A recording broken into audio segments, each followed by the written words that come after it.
सभापति महोदय, अंडमान की जेल में काला पानी की सजा काटकर अपनी जान देने वाले मौलाना फजले हक खैराबादी हो या शेर खान अफरीदी हो, वो भी तो इसी जमीन के लिए अपनी जान दे रहे थे ना।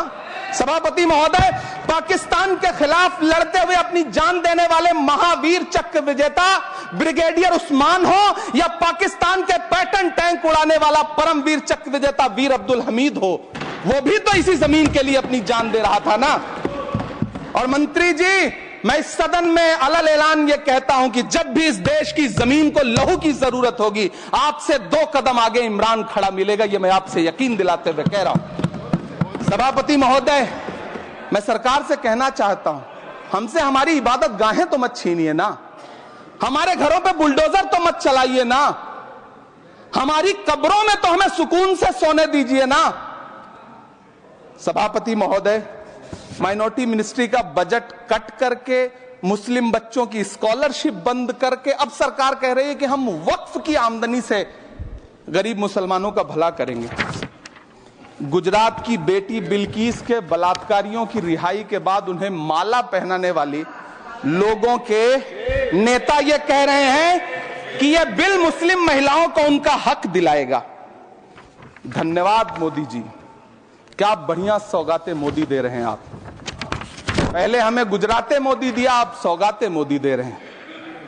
लेकिन यह सरकार इतना याद रखे कि इसी ठसक के साथ देश की संसद में सीए का कानून भी लाया गया था और कहा गया था बड़े बड़े भाषण देकर के कि पड़ोसी देशों से हिंदू भाइयों को ला करके यहां नागरिकता दी जाएगी। लेकिन मैं आपके संज्ञान में लाता हूं सर कि पिछले इतने दिनों में इनसे नागरिकता लेने के लिए 2000 व्यक्ति भी नहीं आए, जबकि इसके उलट इन्हीं की सरकार में पिछले 10 साल में 15 लाख से ज्यादा भारतीयों ने भारत की नागरिकता छोड़ करके दूसरे देश में जाकर के बस गए। यह हुआ उस कानून का अंजाम। सभापति महोदय, इसी तरह की जिद के साथ किसानों के खिलाफ भी कानून लाए गए थे। जिस तरह आज वक्फ के फायदे गिनाए जा रहे हैं, उसी तरह से किसानों को भी कृषि कानूनों के फायदे गिनाए गए थे। लेकिन अंजाम क्या हुआ?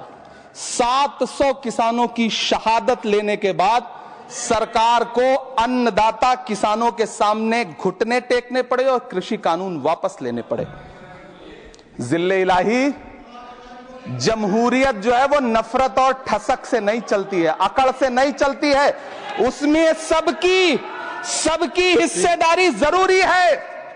कल देश के माइनॉरिटी मिनिस्टर ने लोकसभा में खड़े होकर एक शेर सुनाया था कि मुझसे कोई बदगुमान न हो, तो मैं उन्हें एक शेर सुनाना चाहता हूं कि मैं आज जद पे हूं तो इतना खुशगुमान न हो, मैं आज जद पे हूं तो इतना खुशगुमान न हो, चराग सबके बुझेंगे हवा किसी की नहीं।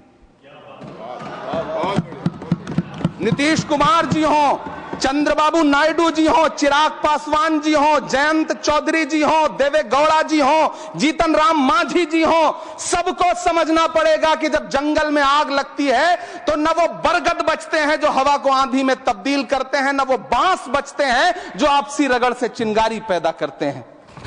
सभापति महोदय, जब देश को मनमोहन सिंह साहब जैसा काबिल प्रधानमंत्री मिलता है तो देश को आरटीआई जैसा एक्ट मिलता है, सेज जैसा एक्ट मिलता है, मनरेगा जैसा एक्ट मिलता है, लिबरलाइजेशन मिलता है, राइट टू एजुकेशन मिलता है, नेशनल फूड सिक्योरिटी एक्ट मिलता है। लेकिन जब देश को सौगातें मोदी मिलती है तो क्या मिलता है? सीए मिलता है, फॉर्म्स लॉ मिलता है, आर्टिकल 370 मिलता है, इलेक्टोरल बॉन्ड जैसा एक्ट मिलता है और वक्फ अमेंडमेंट एक्ट जैसे बिल देश को मिलते हैं। मुझे तो अपने हमवतन भाइयों से पूछना है कि आपको अपने बच्चों की तरक्की, खुशहाली और नौकरी की दरकार है या फिर मुसलमानों की दान की गई जमीनों को लूट कर धन्ना सेठों को देने की साजिश करने वाले कानून की? सभापति महोदय, यह सरकार रात के 3 बजे तक पूरे देश को जगा करके संसद में अपने ही नागरिकों को नीचा दिखाने के लिए वक्फ बिल ला रही थी, तो उधर रात के 1:30 बजे अमेरिका हम पर 26% टैरिफ लगा रहा था। सरकार की प्राथमिकताएं देश को पता है। सभापति महोदय, मैं बहुत भावुक हूं आज, और मुझे अच्छा लगा कि आदरणीय नेता सदन जगत प्रकाश नड्डा जी ने बहुत अच्छी बातें भी की, मन से बातें की। क्योंकि उनके नाम में प्रकाश जुड़ा है तो मैं उनमें हमेशा एक रोशनी की किरण देखता हूं। मैं उनके सामने बहुत अदब से ये बात कहना चाहता हूं कि चरागों के सफर में दबदबा हो आंधियों का, तो फिर अंजाम जुल्मत के सिवा कुछ भी नहीं होगा। ये दुनिया नफरतों के आखिरी स्टेज पर है, इलाज इसका मोहब्बत के सिवा कुछ भी नहीं होगा। मैं भावुक हूं, मेरी पलकें गीली हैं। अगर देश की एक बहुत बड़ी आबादी को लगता है कि आप उसका भला करने के लिए नहीं बल्कि उनकी इबादतगाहों, उनकी कब्रिस्तानों, उनकी खानकाहों को बर्बाद करने का बिल ला रहे हैं, तो फिर आप अगर समझाने में नाकामयाब रहे हैं तो यह आपकी नाकामयाबी है। पहले समझाइए, उसके बाद कोई बिल लेकर के आइए, तब शायद हम आपका इतनी पुरजोर तरीके से विरोध ना करें। लेकिन सभापति महोदय, मैं अंत में सिर्फ इतना कहना चाहता हूं कि इस बिल में जो भी पॉइंट्स दिए गए हैं, बॉम्सी पोर्टल देख लीजिए, सरकार का झूठ आपको पकड़ में आ जाएगा। हम डरे नहीं हैं, हम सिर्फ सरकार से अपील कर रहे हैं कि हमें अपना समझिए। हम आपके अपने हैं, इस देश के नागरिक हैं, और आप ताकत में हैं। संख्या बल के आधार पर बिल हो सकता है आप पास करा ले, लेकिन आपको यह बात समझनी पड़ेगी कि हम तो वो तारीख हैं, जहनों में रहना है, जिसे कागजी पुर्जे नहीं जो फाड़ डाले जाएंगे। जिस जमीन पर मैं खड़ा हूं ये मेरी पहचान है। आप आंधी हैं तो क्या मुझको उड़ा ले जाएंगे? आपको यह बात समझनी पड़ेगी।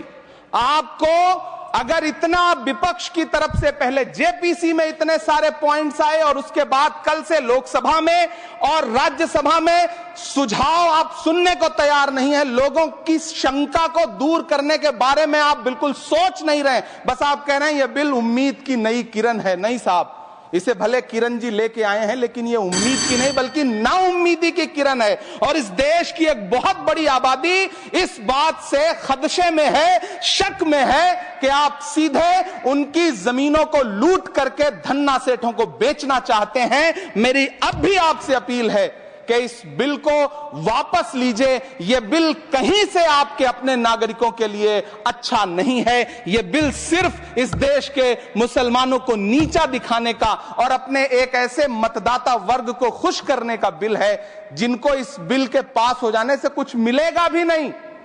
लेकिन आप एक नैरेटिव देना चाहते हैं, एक मैसेज देना चाहते हैं। मेरी आपसे अपील है कि कृपया ये जो सबका साथ सबका विकास का नारा है, इस नारे को रत्ती भर तो चरित्रार्थ कर दीजिए। बहुत बहुत धन्यवाद।